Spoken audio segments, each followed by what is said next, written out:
నిన్నటి రోజున భగవద్గీతని అధ్యయనం చేసే ముందు శ్రీమద్ రామాయణాన్ని శ్రీమద్ భాగవతాన్ని ఆశ్రయించాలి అని తెలుసుకున్నాం కదా.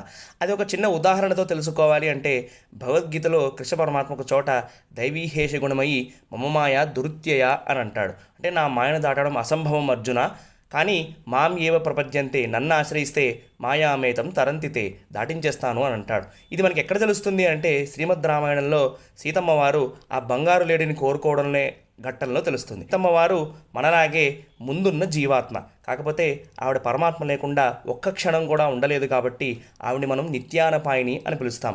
కాకపోతే రావణ సంహారం జరగాలి కాబట్టి ఆవిడ అలా కోరుకోవాల్సి వచ్చింది. కానీ నిజానికి అది మనందరికీ వర్తిస్తుంది. మనం పరమాత్మని తప్ప ఆయన సృష్టిలో ఉన్న మాయా స్వరూపంలో ఉన్న వస్తువులన్నింటినీ కోరుకుంటాం.